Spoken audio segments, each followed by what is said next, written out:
Kyle here from allmediareviews.blogspot.com, Marillion Monday, and I've thought about this a little bit, and I think just in the interest of time, because I've done 7 previous Marillion videos before this, and I'm counting about 18 total. The new album, which has been considered their 20th, the pre-order is up. I did pre-order last week. It's expected in 2022 next year. Anyway, so I count 18 approximately. They're counting at 20, but I decided that I think I'll try to do not 1 per week, but 2 per week. And so I'm not doing 2 today. I could do that, I suppose. But I mean there's like 11 left I need to do, not including today. So instead of I'd finish doing this sometime in October, and that seems like a ways away, even though it's not that far away. But if I were to do 2 albums or 2 videos / albums per week, probably like on Friday maybe I'll do it. I don't know. It'll be done by around Labor Day, so next month and change. So anyway, so the random number generator after a few times came up, and it pulled up the record, the album that sort of started it all off for me. Misplaced Childhood, the breakthrough, the most popular, well-known, famous record. I've got this version from 2000, again, from 98. I never got the box set 98. I never got any of the box sets just because, I don't know. I mean, again, if money was not, the cost, the price of, I would buy dozens, if not hundreds, of the different reissues and box sets and the bootlegs and stuff like that. I've got some as it is, but I just, there's other stuff I want to buy, and, it's a lot of money. I've kind of flubbed it a little bit with Kevin Gilbert because his catalog is less, and there's just that much less product, and that he has that much less support, so I've kind of made an exception for him, but this is the remaster. I think you get a write-up from Fish. So of course, it came out in 1985. I think it was June, actually, of 85. If I'm not mistaken, I should know this, actually. It wasn't on my birthday, but it was around that time, around my 9th birthday. Misplaced Childhood, which is kind of ironic. And they opened for Rush on that tour in the U.S., the official release date. It's not the highest rated Marillion album.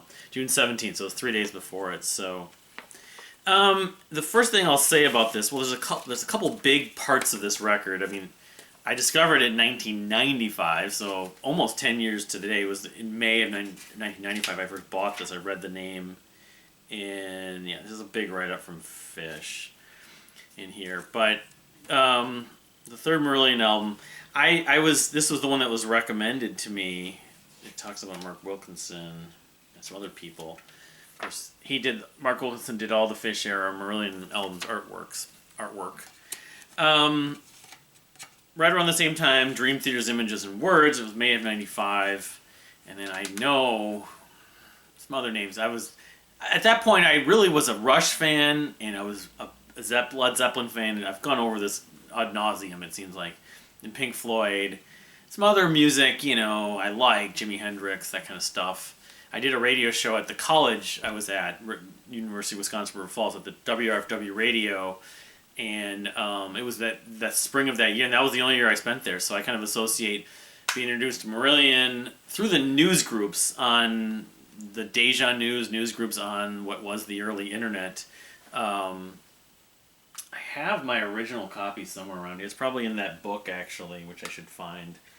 But anyway, I guess I have 2 copies of the vinyl. One of them I got signed by everyone but Fish, Fish is in some ways the key member. But this is the Gateful Anniversary Edition. I think came out maybe in. I had him sign it in 2004, so it probably came out in 95. Although I don't know about that. Maybe it was. I thought it was. It's got the. I don't think this is like 180 gram or anything, but it's got the glossy kind of. A lot of these records have a glossy feel. It's an EMI 100 vinyl collection. I want to say no, it was 97.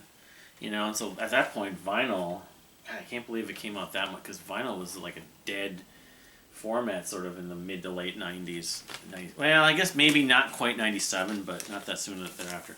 Actually, this is a pretty good pressing, but another thing I need to add is you can see the signatures of Rothery and Mark Kelly and Pete Rawas and Ian Mosley at the 2004 show I saw in Chicago, the first time I saw them, which was kind of a revelation. But I came to not sort of see this, here's their track list, as songs, even though like Kaylee, of course, was their biggest hit single, and Lavender was a pretty big hit. They did videos for those too, and they did a video for, I want to say, Heart of Loathing also. But the one that they didn't do a video for, I don't think, and they did do at least a single, which they should have, is Childhood's End, the second to last track. Which, of course, I always think of Pink Floyd Childhood's End off of Obscured by Clouds, which is a whole nother topic, but I happen to love that particular album, and I love that song almost, as my favorite song on that album. But there's probably some other albums or other bands that have done songs called Childhood's End, but I see this record, though, as one long piece. Maybe I'm cheating. It is a concept album for sure. I had a copy of it that was defaced. So, I'll admit it was defaced at. It wasn't one of the copies I owned at the time for my wedding, because we had records. We had vinyl records on all the tables. My wife and I, and of course we each got to pick a percentage of them. I didn't get to put I didn't put the Deer Hunter in there, or This does not want to go in. This is not one of those best sleeves, anyways. Just showed one of my other copies of this was, I think, a radio. Yeah, this is KUNI FM 91. I don't know where that was. I should look it up. Copy. This is like a promo copy they used. Limited edition virgin vinyl. It was on EMI, was the label, but this is Capitol, so maybe it was just EMI in the UK. I'm not sure. This is a Capitol pressing, but probably a first pressing. It definitely has its share of scratches, though, but the fact I have the other copy, and I've seen this in the stores. It is their most, let's be honest, it is the most well-known record.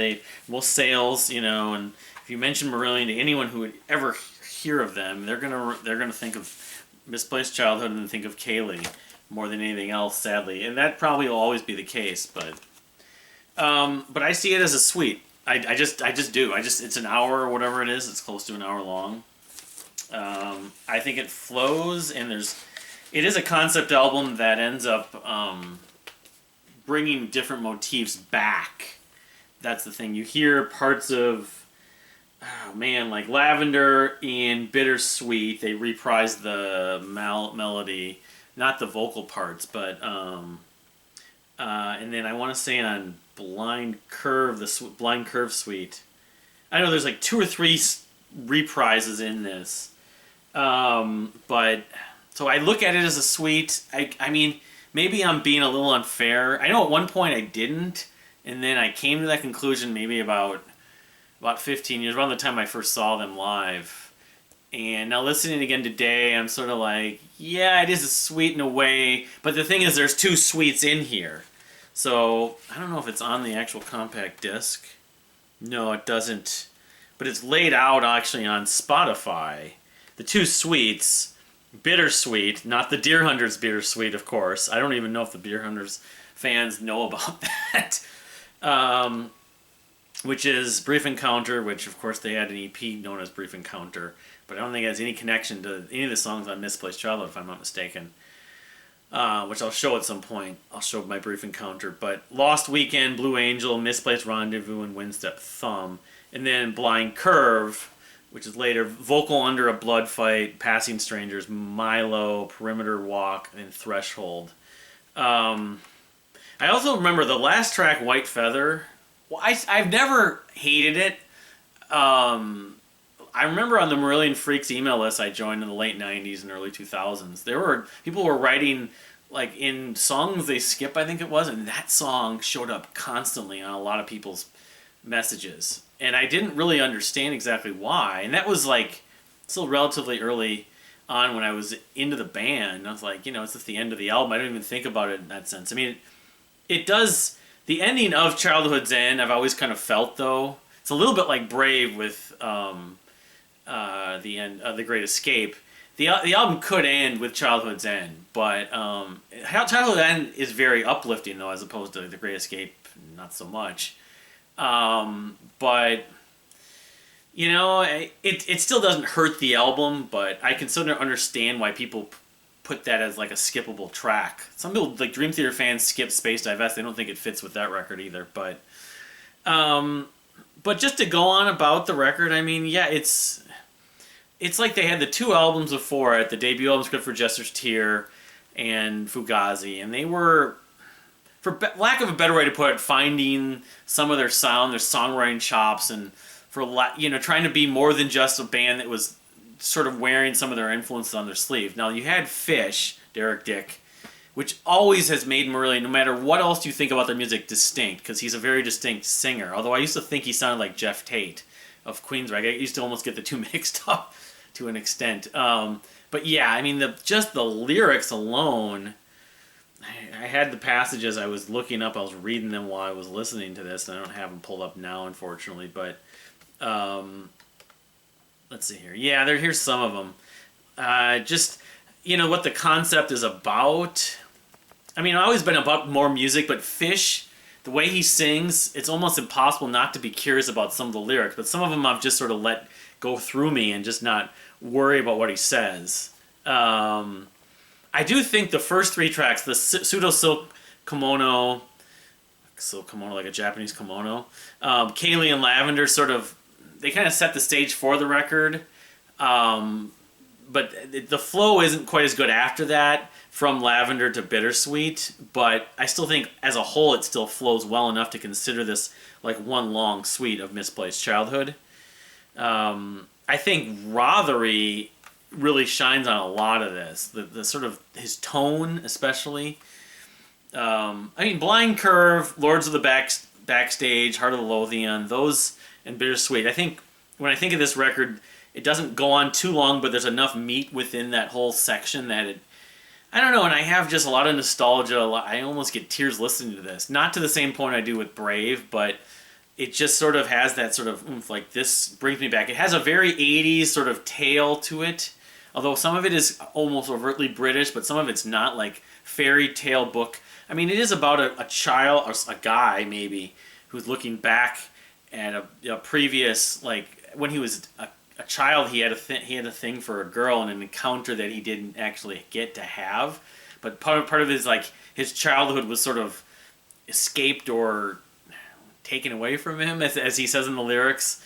It's a lost childhood, and he finds it after that experience. So, but I mean, I haven't read in depth what people think of the concept. That's on the surface level what I've always thought of the concept. I don't think of this for being, it is a story album. I mean, like I said, there's reprises of melodies and certain themes, but as a whole, it's more about the music to me. But I should probably learn more about the concept.